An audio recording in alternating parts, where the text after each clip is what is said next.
What is up, everyone? My name is Stone, and today we're going to be going over the Ravens versus the Chiefs game. Now, a little bit of context around this video. I see a lot of people, they want to talk about Lamar versus Mahomes. They want to talk about how Lamar didn't play up to expectation in the playoffs. They talk about the low scoring game that the Ravens put up in the playoffs. But today, I want to add a little bit of context around this Chiefs versus Ravens rivalry and how a lot of it has been misconstrued in a ton of different ways. I know a lot of you guys know what I'm talking about. They want to say Lamar this, Lamar that, Lamar hasn't played this, blah, blah, blah, whatever. Today, we're going to be getting into a key matchup that I think a lot of people aren't talking about, and a key matchup that's been brewing for the past 15 years. We're going to get right into it. The Ravens versus the Chiefs, the matchup that no one is really talking about. John Harbaugh and Andy Reid. What do I mean by this? Yes, I know that the quarterback play matters. I know that everything from offense, defense, points scored, I know it matters. But today I'm going to give you guys an in-depth look on why John Harbaugh has had a very hard time at defeating the person that he grew into as an offensive or as a head coach. He came from the Andy Reid coaching tree.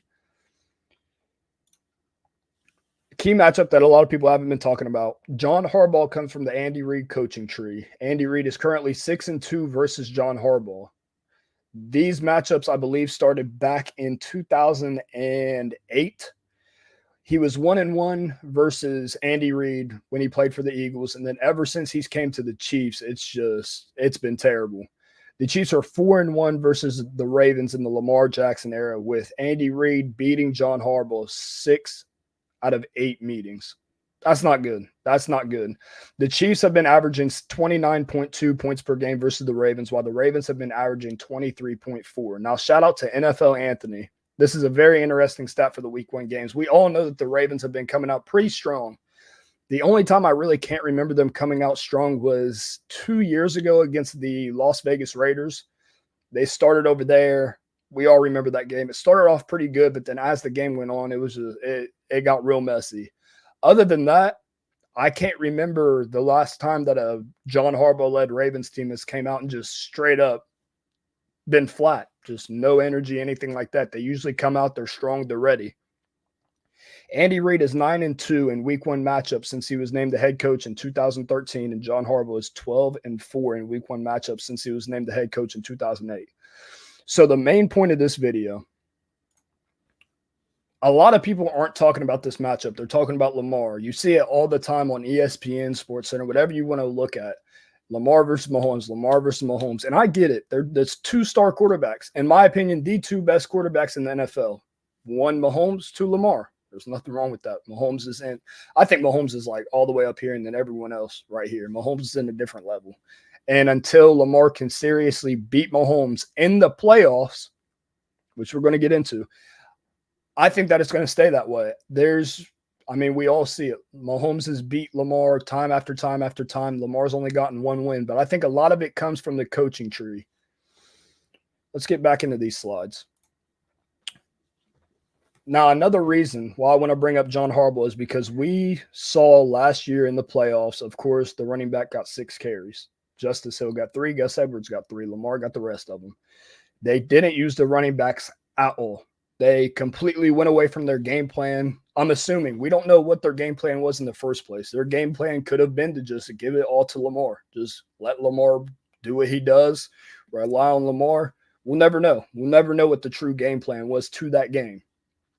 But adding a Derrick Henry could have been a sneaky move to help them get over the hump when it comes to playing against the Kansas City Chiefs. I will tell you why right now. Derrick Henry has had a lot of success against the Kansas City Chiefs. He's averaged 5.7 yards per carry, and he's averaged a touchdown and a half a game. In 4 meetings, he's had 6 touchdowns against them. If that doesn't say anything, then I don't know what does. He has gone wild against them. He's never had the best offensive line, so we get that. I think that this Thursday, Derrick Henry is going to explain why the Ravens got him. He is going to be getting the ball. I don't think the Ravens shy away from running the ball at all, especially after last season, how it ended. I can't see him doing that. But I'm going to bring out a tweet that I had, I think at the end of the season last year. Gus Edwards yards before contact. He had a yard, almost 1.4 yards before contact. So he's getting a whole yard and almost a half over the line of scrimmage before he's getting contacted. Derrick Henry, he didn't even get a yard with the Titans. Not even a yard. He got 0.88 yards before he got contacted.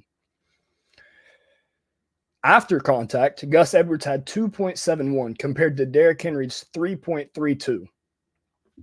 I'm not a math magician. I'm not going to say I am. But one thing I know for sure is that Derrick Henry, once he gets a full head of steam, he's hard to stop. In this Ravens offense, hoping that Daniel Faalele can somehow come into his own and figure out his style of run blocking and figure out how to do it at a very consistent level. I think Derrick Henry's going to run free a lot this year. What do I mean by that? You give Derrick Henry a whole yard and a half to gain steam and momentum, it's going to be very hard for anybody in the NFL. Not a safety coming down, not a linebacker, not even an outside linebacker, DN, whatever it is. It's hard to stop Derrick Henry. He is a huge human being. You give him a whole yard and a half to gain momentum and to get down the field, I think he's going to go crazy. He could really average 6 yards a carry. Now, do I think he will? No. I made a prediction video, and I had Derrick Henry getting about 5.5 yards a carry, which I think is definitely doable. We saw J.K. Dobbins get over 6 yards a carry multiple times in his career. I think Derrick Henry can be the missing piece to what the Ravens need to beat the Chiefs. They can say Lamar this, Mahomes that, but I think at the end of the day, it comes down to sticking to a game plan that you set in pregame meetings, you set throughout the week, and we know that they've been preparing for this game all year. I know you don't focus on just one game, but you know that they have been focusing on this game. A lot of people have been saying it's a lose-lose situation for the Ravens. What do they mean by that? They mean that even if the Ravens win, they're still going to have to in the playoffs. If they lose, guess what? Mahomes is still king. What I say is that this is a great opportunity for them to go out and prove a point that they learned from their mistakes so that when they get to the playoffs, they know what they're going to be doing. We can't see this Ravens team come out again as flat as they did and rely solely on Lamar Jackson. We've seen it a million times as Ravens fans. It's almost like they look at Lamar and say, here you go. Do what you do. We're going to give you, just do what you do. We're going to give you all the keys.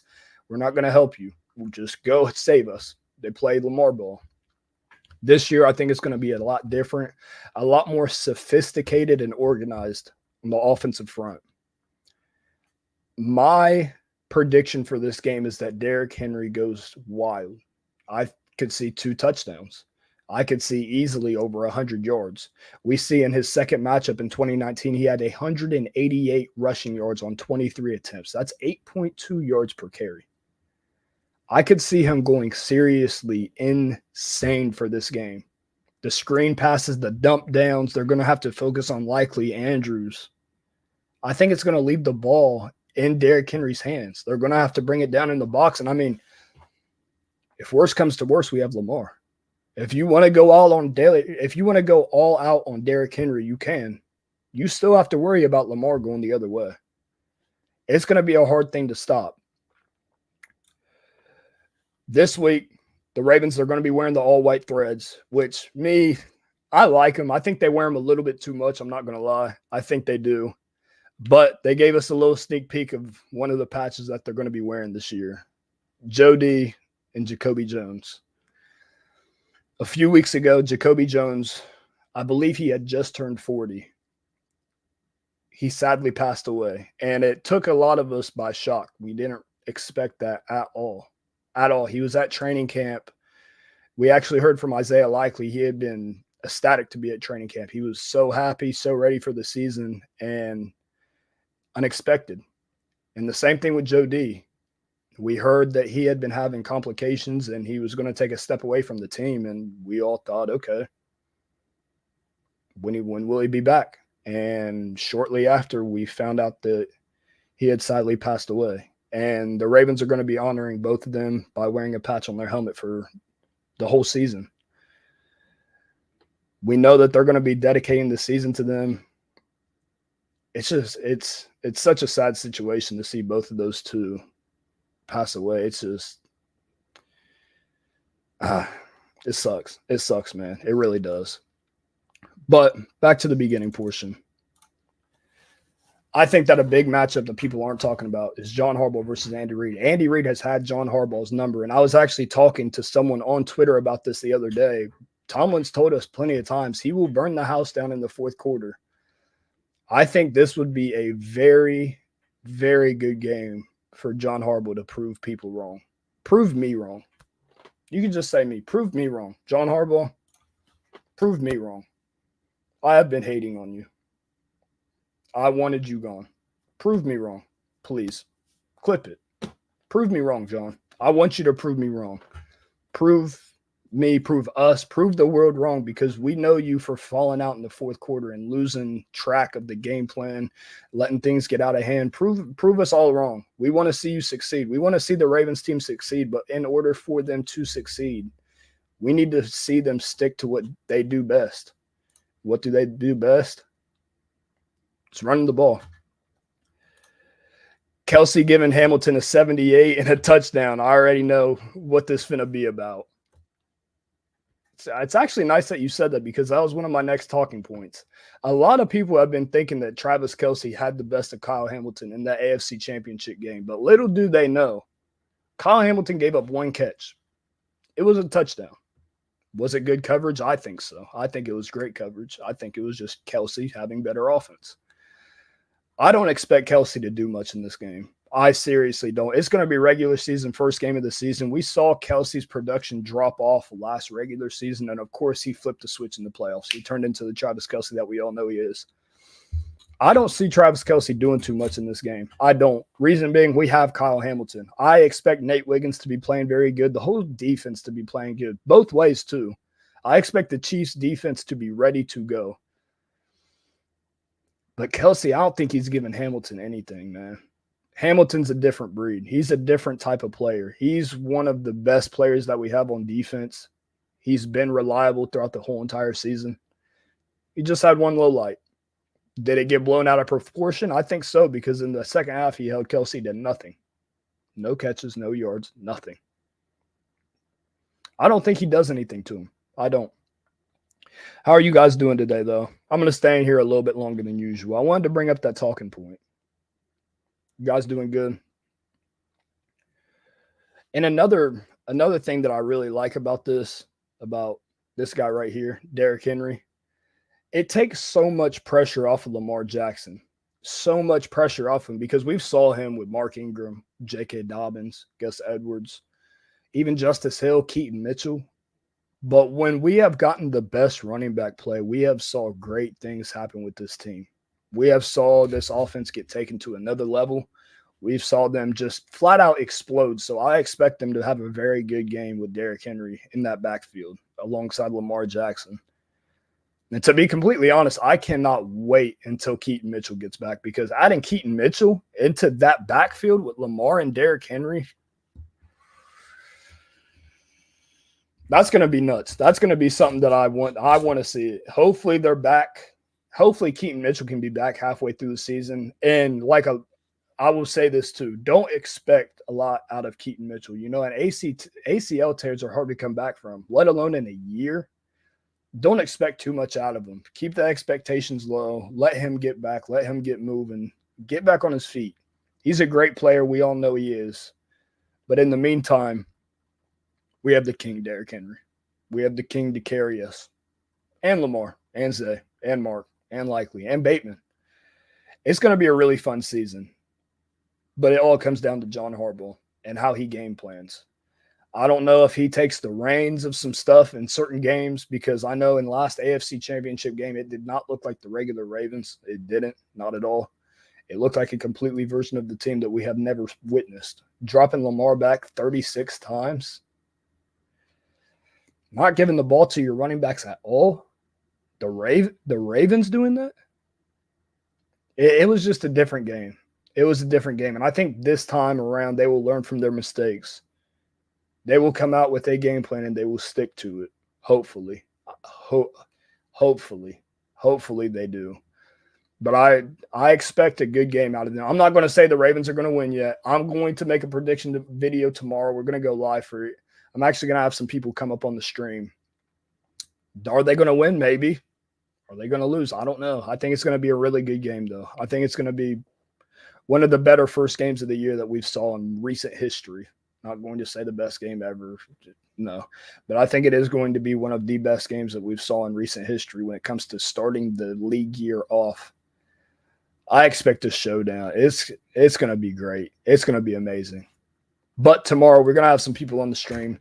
Even if not, nothing's confirmed. I shouldn't even say that. We might have some people on the stream tomorrow. Nothing's confirmed yet, but the predictions are going to be coming out tomorrow along with certain things that I think might happen in the game, certain betting odds that you guys might be able to get in on that I think personally are really good odds.